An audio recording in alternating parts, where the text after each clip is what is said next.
Hello guys, welcome to everybody.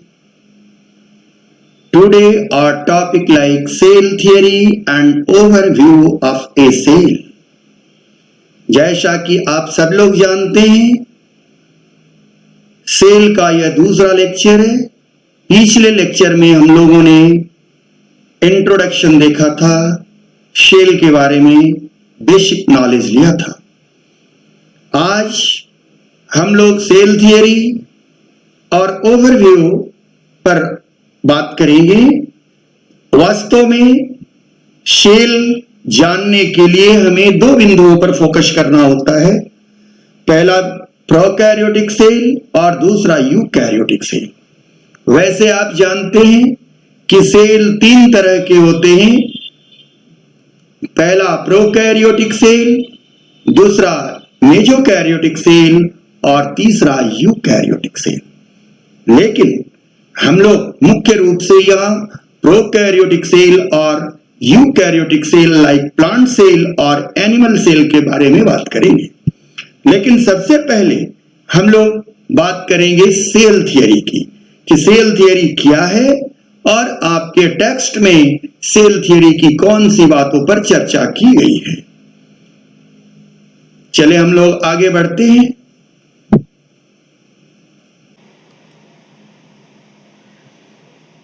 तो अब हम लोग सबसे पहले देखते हैं कि सेल थियरी क्या है। वैसे आप 6th क्लास या 7th क्लास से ही सेल थियरी के बारे में जानते आ रहे हैं, यह कोई नई चीज आपके लिए नहीं है। लेकिन आपके टेक्स्ट एनसीईआरटी के 11th में कौन सी बातें सेल थियरी के बारे में लिखी गई है, इस पर हम प्रकाश डाल रहे हैं। लाइन कहता है in 1838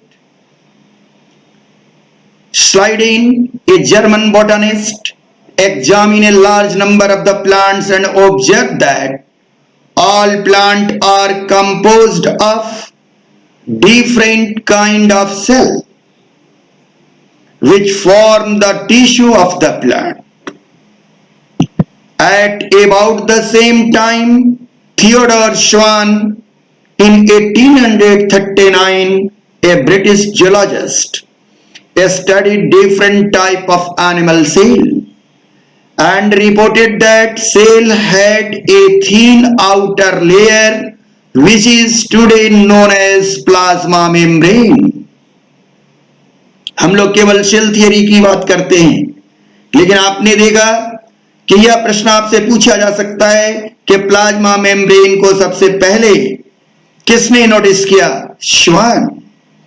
He also concluded, based on his study on plant tissue, that the presence of cell wall is a unique character of the plant cell.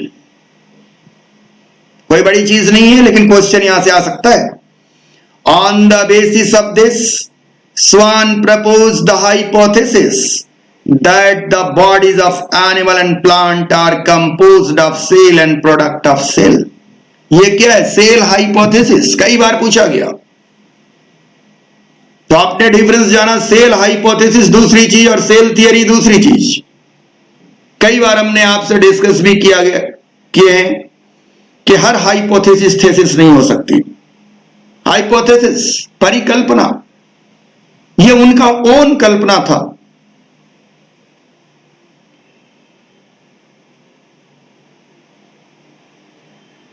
अब उन्होंने जो हाइपोथेसिस की बात किया, उस हाइपोथेसिस और उन्होंने स्वान की जो डिस्कवरी थी, उस बात को अच्छे से समझाने के लिए हमने इस फिगर को लिया है।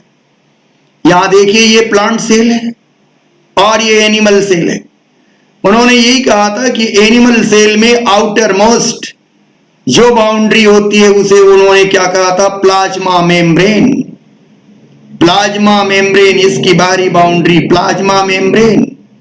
लेकिन अगर प्लांट सेल की बात उन्होंने देखा तो उसमें कहा कि नहीं, आउटर मोस्ट सेल वॉल, यहां देख रहे हैं सेल वॉल, जस्ट यहां से कट करके नीचे देखिए प्लाज्मा मेम्ब्रेन। तो प्लांट और एनिमल सेल में बेसिक डिफरेंस आपने पहले देखा कि plant cell must be possess cell wall outermost boundary, and just below the cell wall plasma membrane is present. But the same criteria is not found in the case of animal. Here no chance of presence of the cell wall. Outermost is the plasma membrane.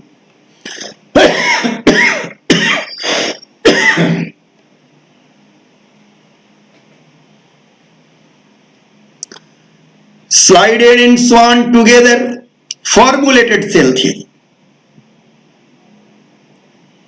केवल स्वान ने cell hypothesis, अब कहता है कि Schleiden and Schwann together formulated cell theory.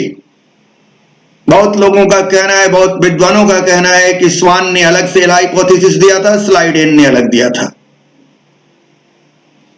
यहां हम वैसा इसलिए नहीं कह रहे हैं कि आपकी टेक्स्ट हमको वैसा परमिट नहीं कर रहा है। आपका टेक्स्ट ये नहीं कह रहा, आपका टेक्स्ट कह रहा है कि स्वान ने सेल हाइपोथेसिस दिया और स्लाइडेन और स्वान दोनों ने मिलकर के सेल थियरी दिया। This theory, however, did not explain as how new cell were formed. ये थियरी यह बात कहती थी कि दुनिया के सारे ऑर्गेनिज्म या तो सेल के बने हैं या सेल प्रोडक्ट के बने हैं, लेकिन सेल आया कहां से, इसके बारे में यह सेल थियरी नहीं बोलती थी।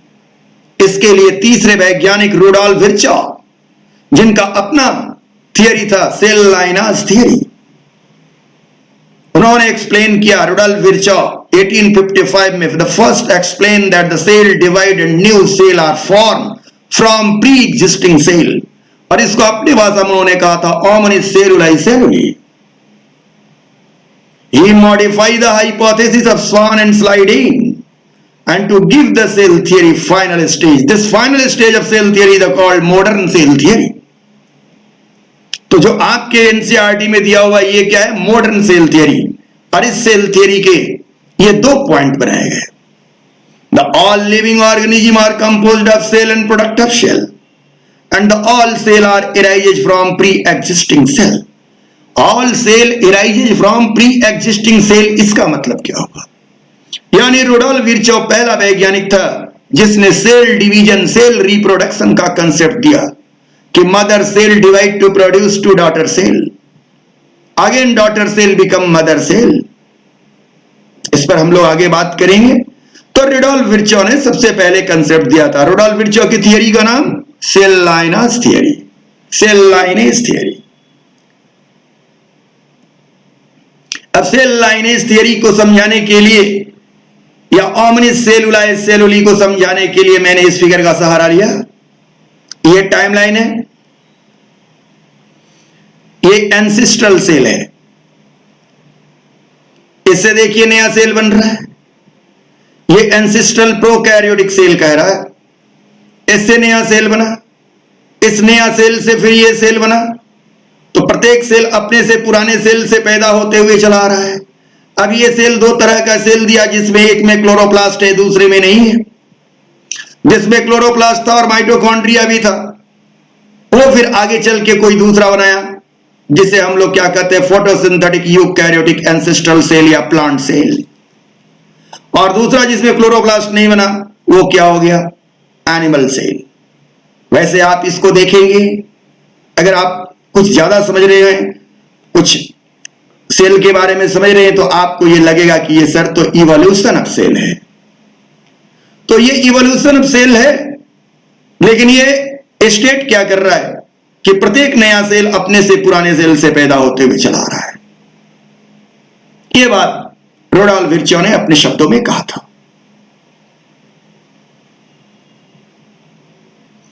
तो सेल थियरी के बारे में आपने जो बातें जानी, तो बहुत छोटी बात थी सेल थियरी की। आए अब हम लोग बात करते हैं an overview of cell. You have earlier observe cell in an onion peel. Onion peel समझ रहे हैं, प्याज का छिलका, प्याज का जो परत होता है। और द ह्यूमन चिक सेल, ये तो समझाने की जरूरत नहीं है। Under the microscope let us recollect there structure. The onion cell, which is a typical plant cell, has a distinct cell wall. अभी आपने देखा था, as its outer boundary, and just within it is the cell membrane. बहुत सारे बच्चों का कहना होता है कि सर मुझे एनसीईआरटी पढ़ने में कठिनाई होती है। मैं तो नहीं देख रहा हूं कि कहीं कठिनाई हो रही है। हर बात पीछे की बात से कनेक्टेड है। लेकिन अब आप पीछे की बात नहीं पढ़े रहेंगे तो जहां से चाहेंगे वहां तो कठिनाई होगी, साइंस है। Just as the distinct cell wall as it the outer boundary and just within it is a cell membrane.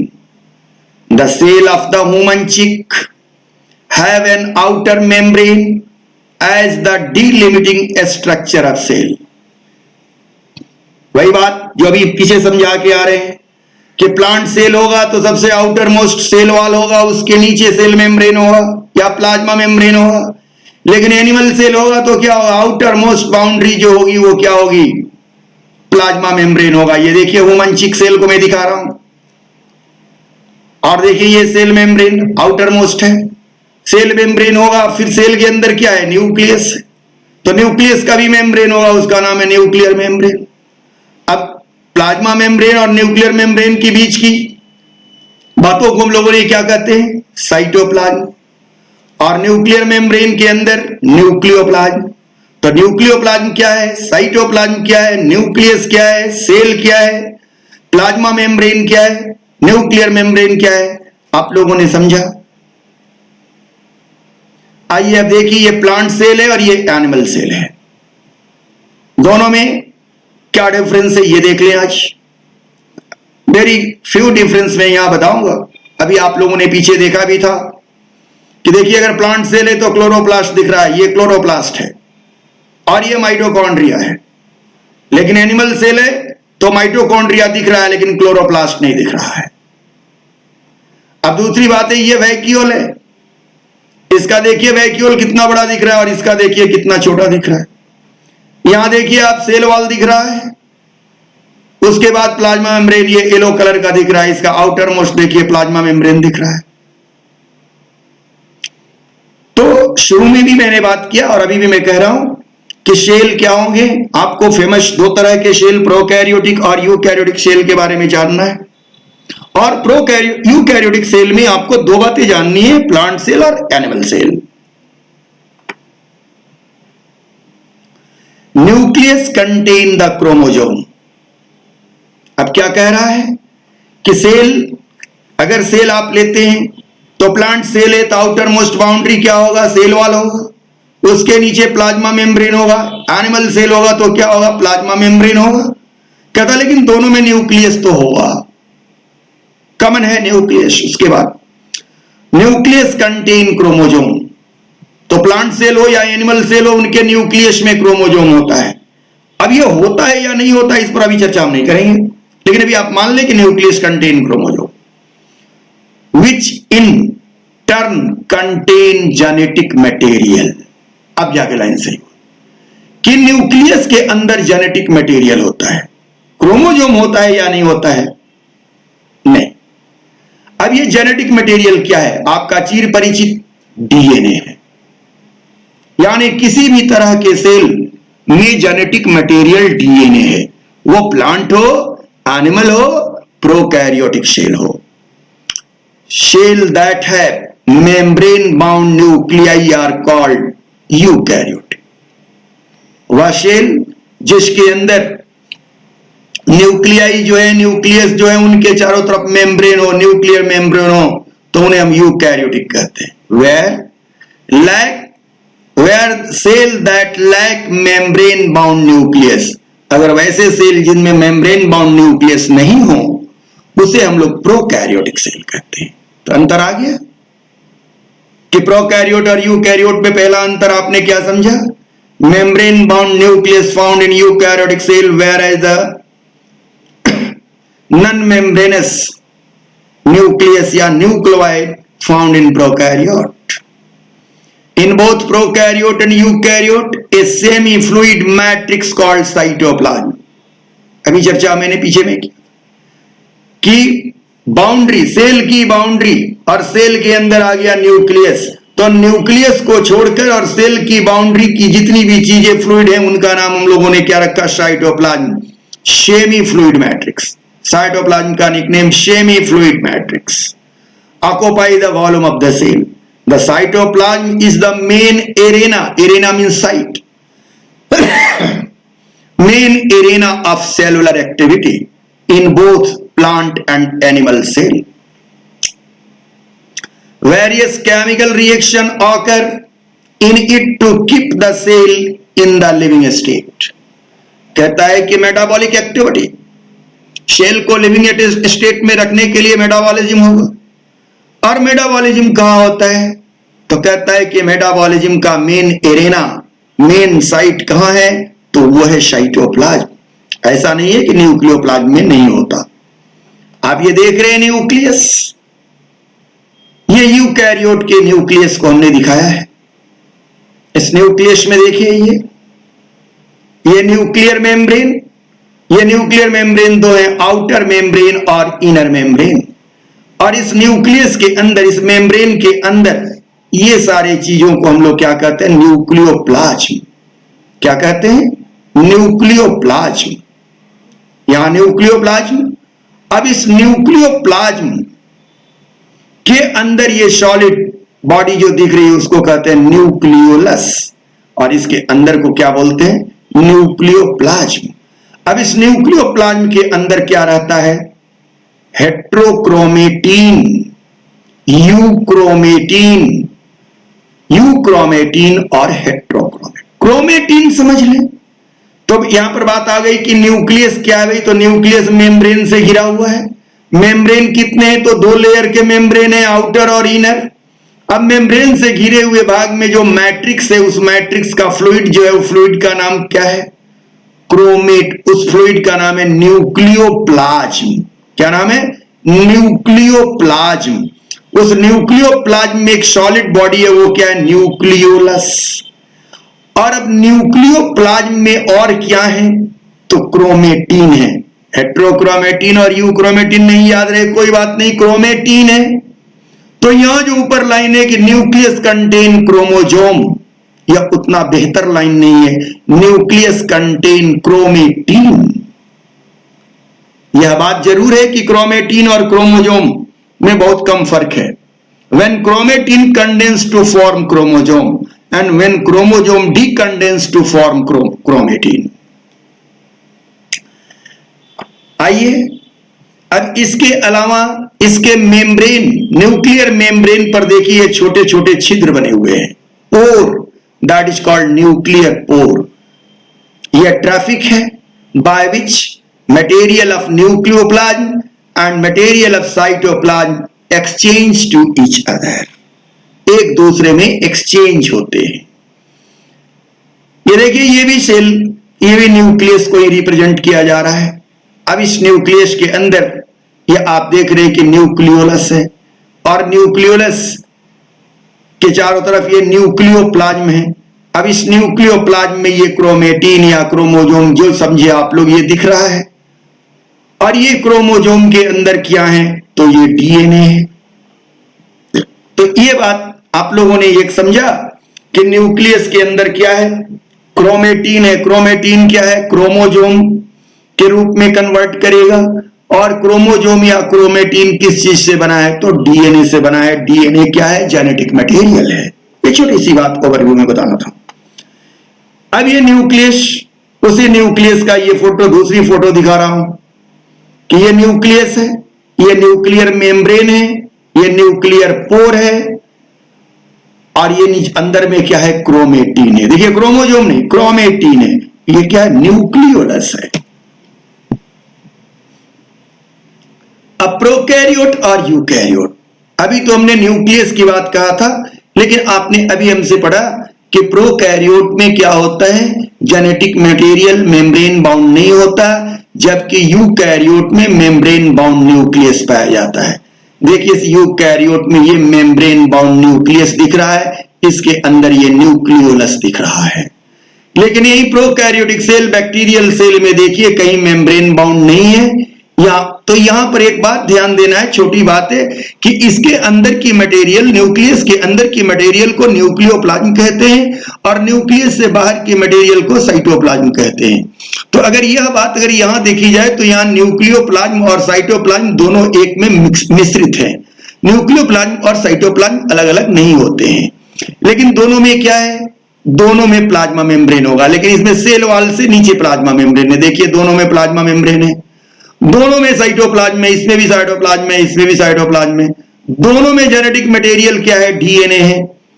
लेकिन और क्या है, दोनों में राइबोसोम है, लेकिन इसमें क्या है, न्यूक्लियस है, और इसमें क्या, न्यूक्लियोइड है। अभी कहा था हमने। तो आपने सिमिलरिटी भी देखा और डिसिमिलरिटी भी देखा। सिमिलरिटी में अगर आपसे पूछी जाए तो आप दो बात कहेंगे कि दोनों में, यानी plasma membrane is the universal structure found in any kind of the cell which are present on earth, whereas the ribosome is also universal structure which are found any kind of the cell which are present on the earth, either prokaryote, mesokaryote and eukaryote। इस figure को दिखा करके हम दो line की बात आपके दिमाग में डालना चाहते हैं कि प्लाज्मा मेम्ब्रेन और राइबोसोम ये दो यूनिवर्सल स्ट्रक्चर है जो प्रोकैरियोट और यूकैरियोट दोनों जगह पाए जाते हैं।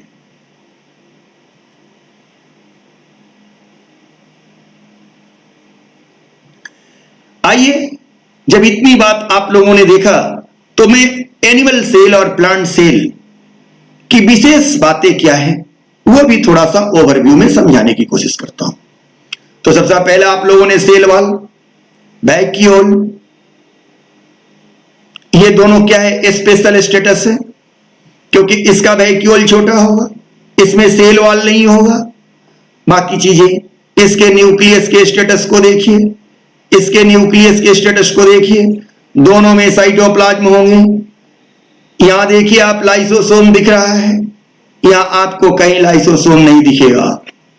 यहां देखिए क्लोरोप्लास्ट दिख रहा है, यहां देखिए आपको कहीं क्लोरोप्लास्ट नहीं दिखेगा। तो इस तरह की छोटी छोटी बातें, दोनों में अंतर है, जिस अंतर को आपको जानना है। और प्लांट सेल और एनिमल सेल दोनों के शेप अलग होंगे। प्लांट सेल में सेल वॉल होगा, एनिमल सेल में सेल वॉल नहीं होगा। अब सेल थियरी और ओवरव्यू अब सेल हम लोगों ने देखा, तो हम लोग ये जानना चाहेंगे कि वे कौन से वैज्ञानिक इन बातों को दिए और किस तरह दिए। आपके अनुसार तो तीन वैज्ञानिक, स्वान, स्लाइडेन और रुडोल्फ विर्चो के कंट्रीब्यूशन को आपने सेल थियरी माना। आइए मैं क्या कहता हूं उसे समझिए। इन 1595 जैक्रिक जेनसन क्रिएट कंपाउंड माइक्रोस्कोप। अगर ये कंपाउंड माइक्रोस्कोप का क्रिएशन नहीं हुआ होता तो क्या बायोलॉजी आज होती और हम लोग कुछ जान पाते। The first contribution 1655 Robert Hooke, जानते हैं, hook using a microscope that he devised the view the cell wall of cork for the first time. He coined the term cell, still used in biology today. यानी उन्होंने cell wall को ही cell कह दिया, empty cell, dead cell उनको मिला था। और आज भी हम लोग सेल शब्द को दे रहे हैं, तो सेल शब्द को किसने दिया, एम्प्टी कॉर्क सेल वॉल के लिए उन्होंने सेल शब्द का यूज किया था, वो थे रॉबर्ट हुक। इनकी पब्लिकेशन माइक्रोग्राफिया में आई है। इन 1670 एंटोन वॉन ल्यूवेनहॉक, पिछले लेक्चर में भी हमने बात किया था कि van Leeuwenhoek observe the first living cell in pond water using lens and created for this microscope. Next one is the Robert Brown. Robert Brown discovered the nucleus in plant cell and suggested its importance in the cell creation। ये साहब है Robert brown, और ये plant cell है, plant cell के अंदर की nucleus, ये सारे छोटे छोटे न्यूक्लियस दिख रहे हैं। Schleiden, Matthias Jakob Schleiden. स्लाइडेन proposed that all plant tissue are composed of cell। Theodor Schwann concluded that the not just plant tissue but animal tissue as well as composed one or more cell। He also stated that cell is the basic unit of for all organism। अगले वैज्ञानिक Heinrich brown stated the second part of the cell theory। थोड़ा सा आपको अजीब लगेगा, थोड़ा सा ज्ञान आपका इनरिच कर रहा हूं। Brown reiterated that the second part of the cell theory, proposing the cells are the basic unit of life. Rudolf Virchow added the third part of the cell theory, stating that cells only comes from other living cell. वही omnis cellularity. देखा आपने? अब इस तरह से आप लोगों ने ये देखा कि इस तमाम सारे वैज्ञानिकों की कंट्रीब्यूशन को लेकर के आपके सामने सेल थियरी है. नाउ तो यूकैरियोटिक सेल में न्यूक्लियस होता है, ये हम लोगों ने जाना. उससे पहले जाना कि प्लाज्मा मेम्ब्रेन और सेल वॉल होता है, जो कि प्लांट सेल में सेल वॉल होता है और एनिमल सेल में नहीं होता. अब आ गया है बिसाइड द न्यूक्लियस. अब न्यूक्लियस के अलावा the eukaryotic cell have other membrane bound distinct structure is called organelles like endoplasmic reticulum, Golgi complex, lysosome, mitochondria, microbodies and vacuole. The prokaryotic cell lacks such membrane bound organella. आ गया? Prokaryote में पहले क्या हुआ? Well develop nucleus या membrane bound nucleus नहीं मिले. अब दूसरी बात क्या हुआ? मेम्ब्रेन बाउंड ऑर्गेनेला नहीं मिलेंगे. मेम्ब्रेन बाउंड ऑर्गेनेला नहीं बोल रहे, मेम्ब्रेन बाउंड ऑर्गेनेला नहीं मिलेंगे. ऑर्गेनेला राइबोसोम तो पाया जाएगा प्रोकैरियोट में, मेम्ब्रेन बाउंड नहीं मिलेंगे, मेम्ब्रेन से घिरे हुए. Ribosome are non-membrane bound organella found in all cell, both eukaryote as well as prokaryotic cell. Within the cell, ribosome are found not only in the cytoplasm but also within two organella like chloroplast in plant and mitochondria, and on rough endoplasmic reticulum. ये side आपने देखा? देखिए कितना simple बात लिखा हुआ है, कितनी सिंप्लिसिटी में सेल को डिफाइन किया जा रहा है. Animal cell contain another non-membrane bound organella called centriole. तो एनिमल सेल और प्लांट सेल में क्या अंतर आ गया? एनिमल सेल में क्या है? सेंट्रियोल है, प्लांट में नहीं. सेंट्रियोल का काम क्या है? Help in cell division. Membrane bound organelle क्या क्या? Endoplasmic reticulum, Golgi complex, lysosome, mitochondria, microbodies and vacuole, जो प्रोकैरियोट में नहीं हो. जबकि वैक्यूल कभी कभी प्रोकैरियोट में होते हैं. बात मैं करूंगा प्रोकैरियोट के सेल में कि वो कैसे, लेकिन ऐसा वैक्यूल नहीं होता. Ribosome without any exception prokaryote और यूकैरियोट दोनों जगह पाया जाता है. इवन यूकैरियोट में ये कहां कहां पाया जाता है? तो क्लोरोप्लास्ट में भी पाया जाएगा, माइटोकॉन्ड्रिया पर पाया जाएगा, एंडोप्लाज्मिक रेटिकुलम पर पाया जाएगा. एंडोप्लाज्मिक रेटिकुलम पर इसलिए पाया जाएगा कि न्यूक्लियर मेम्ब्रेन पर ही पाया जाता है और न्यूक्लियर मेम्ब्रेन का एक्सटेंशन है एंडोप्लाज्मिक रेटिकुलम, दैट्स व्हाई वहां भी पाया जाएगा. सिंपल सी बात. अब एक्सेप्ट न्यूक्लियस, तो देखिए हमने एक क्रॉस सेक्शन लिया है. ये आपका न्यूक्लियस हुआ. न्यूक्लियस के बारे में सब कुछ पढ़ चुके हैं. ये न्यूक्लियोलस है, ये न्यूक्लियोप्लाज्म है, ये न्यूक्लियर मेम्ब्रेन है, ये न्यूक्लियर इन्वेलप है और न्यूक्लियर पोर है. ये न्यूक्लियर इन्वेलप है, ये न्यूक्लियर पोर है छोटे छोटे. और ये देखिए एलो वाले बिंदु, ये जो बूंद की तरह दिख रहा है, ये क्या है? राइबोसोम है. तो ये राइबोसोम यहां है. और देखिए इसी से एक्सटेंडेड, इसी आउटर न्यूक्लियर मेम्ब्रेन का एक्सटेंशन आगे की ओर बढ़ रहा है, तो नाम क्या हो गया? Rough endoplasmic reticulum. तो अगर यही मेम्ब्रेन से रफ एंडोप्लाज्मिक रेटिकुलम बना हुआ और इस मेम्ब्रेन पर राइबोसोम है, तो यहां होना है कि नहीं? यहां भी होगा. इसीलिए इसका नाम है रफ एंडोप्लाज्मिक रेटिकुलम. कोई पूछे कि रफ एंडोप्लाज्मिक रेटिकुलम और स्मूथ एंडोप्लाज्मिक रेटिकुलम में क्या अंतर है, तो अंतर क्या है कि रफ एंडोप्लाज्मिक रेटिकुलम के वाल पर राइबोसोम पाए जाते हैं, जबकि स्मूथ एंडोप्लाज्मिक रेटिकुलम के वाल पर राइबोसोम नहीं पाए जाते हैं. तो एंडोप्लाज्मिक रेटिकुलम कितने तरह के हुए? दो तरह के, रफ और स्मूथ. इससे आगे बढ़िए. इसके आगे ये क्या है? गोल्जी कॉम्प्लेक्स या गोल्जी अपरेटस. तो न्यूक्लियस से जब छोड़ दिए, न्यूक्लियस को हटा दिए, तो ये सब मेम्ब्रेन बाउंड ऑर्गेनेला है. कौन कौन है? Endoplasmic reticulum like rough and smooth, then Golgi complex.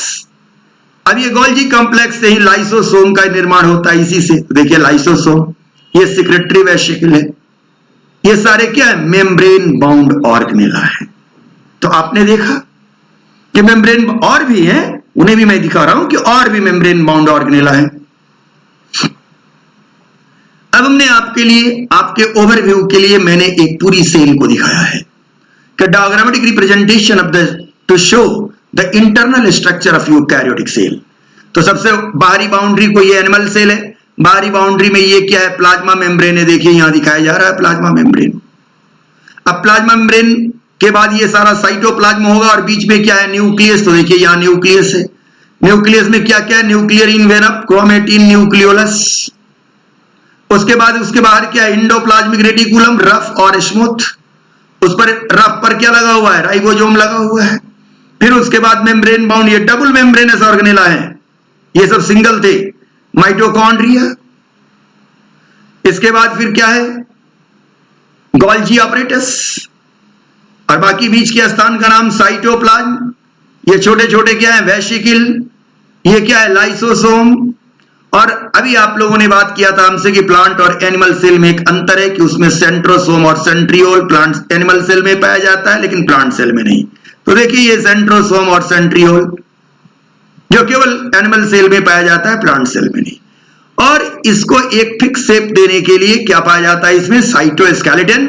Cytoskeleton 3 तरह के प्रोटीन से बना होते हैं, माइक्रोट्यूब्यूल्स, इंटरमीडिएट फिलामेंट और एक्टिन फिलामेंट। ऑलरेडी प्रोटीन्स के बारे में आप लोग जानते हैं। ये सारे जितने भी आप देख रहे हैं स्ट्रक्चर, सबको मैं अलग अलग बताऊंगा और सबको बताऊंगा कि किस तरह के बायोमॉलिक्यूल से बने हुए हैं। ओवरव्यू ऑफ सेल के स्ट्रक्चर को आपने जाना। इसके बाद थोड़ी सी बात है कि cell differ greatly in size, shape and activities. कि सारे सेल स्ट्रक्चरली तो सिमिलर हैं, तो उसके बाद वो कहां डिफर करते हैं, तो साइज में, शेप में और एक्टिविटी में। For example mycoplasma smallest cell, पूछा हुआ सवाल है, पूछता रहता है कि स्मॉलेस्ट सेल कौन है। माइकोप्लाज्मा क्या है, बैक्टीरिया है, सिंपल बैक्टीरिया है। कितना है उसका शेप, साइज देख ले रहे हैं, जबकि दूसरे बैक्टीरिया की साइज क्या है। जो वाललेस है माइकोप्लाज्मा, सेल वाल नहीं होता इस। The largest isolated single cell of egg of ostrich, ये भी बार बार पूछा जाता है कि सबसे बड़ा यूकैरियोटिक सेल कौन है, तो ऑस्ट्रिच का एक cell. Among multicellular organism, human red blood cell about कितना म्यू इसका डायमीटर है। Nerve cell are some of the longest cell are also greatly in their shape. तो ये तो अभी साइज में वेरी कर रहा था, अब शेप में वेरी करेगा, शेप में वेरी करेगा। इसका शेप डिस्क के जैसा हो सकता है, पॉलीगोनल हो सकता है, कॉलमुनर हो सकता है, क्यूबॉइडल हो सकता है। आप लोग पढ़े भी होंगे टिश्यू या मैट्रिक में, columnar tissue, columnar epithelium, cuboidal epithelium, why due to the shape of the cell. Thread like भी हो सकते हैं, कुछ सेल इरेगुलर भी होते हैं। The shape of the cell may vary with the function they perform.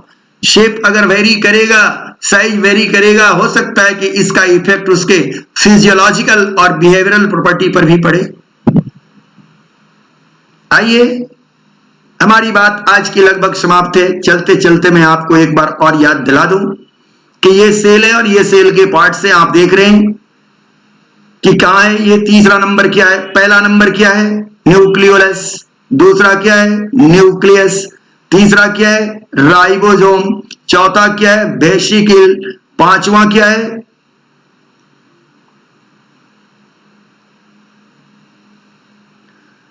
Rough endoplasmic reticulum. छठवां क्या है, गोल्जी ऑपरेटस। सातवां क्या है, साइटोस्केलेटन। आठवां क्या है, स्मूथ एंडोप्लाज्मिक रेटिकुलम। 9 नंबर क्या है, माइटोकॉन्ड्रिया। 10 नंबर क्या है, वैक्यूल। छोटा दिख रहा है, छोटा दिखा यानी एनिमल सेल है, वैक्यूल। 12 नंबर क्या है, लाइसोसोम। 13 नंबर क्या है?